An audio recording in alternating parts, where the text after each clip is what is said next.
Here's a little bit of a story I put together with ChatGPT of the PlayStation game MDK, Mission Deliver Kindness.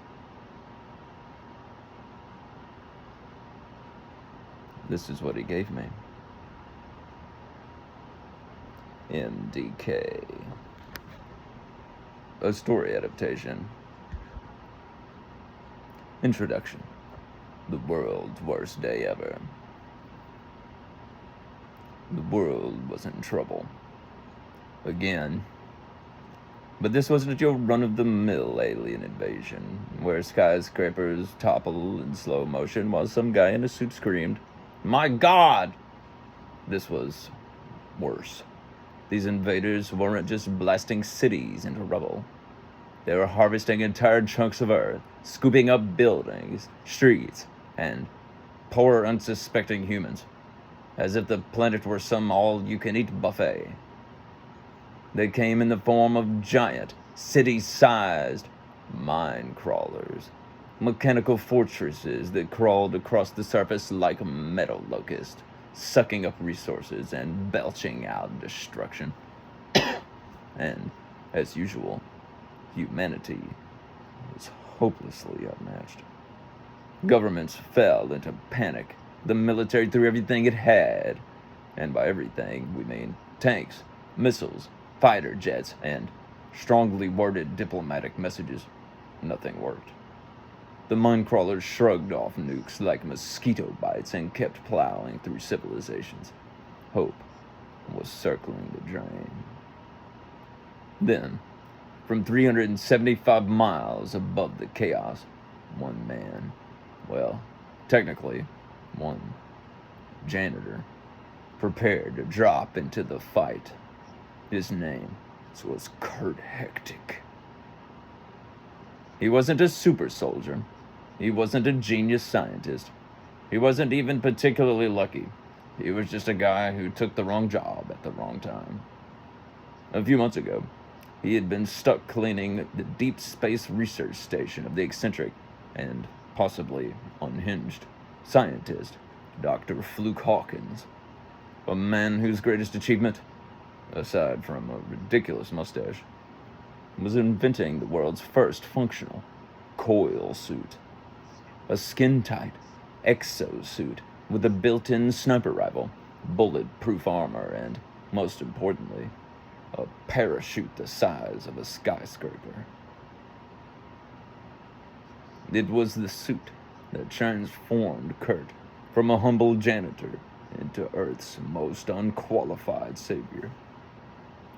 The plan was as insane as it was simple. 1. Skydive from space. 2. Land on a moving mine crawler. 3. Find a way inside. 4. Blow everything to hell. It was suicide, sure. But then again, everything on Earth was suicide right now. Might as well do it with style. Chapter 1. Falling with style and bullets. Kurt took a deep breath as he stood at the open hatch of the Jim Dandy, Dr. Hawkins' orbital research station.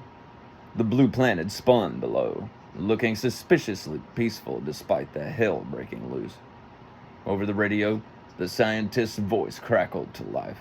"Ah, Kurt, my boy. Remember, aim for the mine crawler, not the ocean.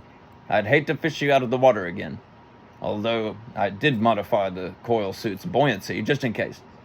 Science is marvelous, isn't it?" Kurt sighed. "Great pep talk, Doc."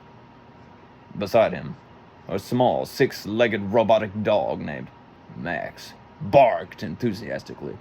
Max was the station's resonant gun-wielding, cigar-smoking, borderline psychotic robot dog. While Kurt was about to leap into action, Max would be staying back to operate the Jim Dandy's defenses, mostly by shooting at anything that looked remotely alien. "All right, Kurt," Max growled. "You got this. And if you don't, well, I'll avenge you by eating all the snacks at the station." Kurt gave Max a half-hearted salute, then took the plunge. One step forward, one moment of weightlessness, then gravity took over.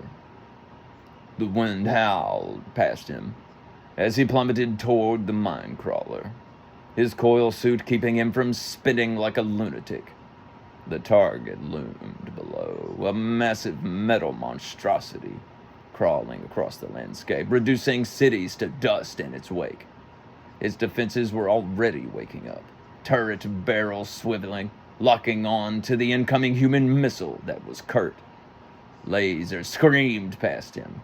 Missiles whooshed by, missing by inches.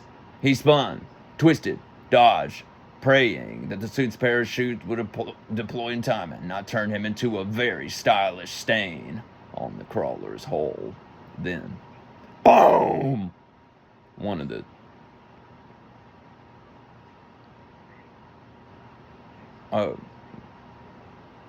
yeah, I missed a line.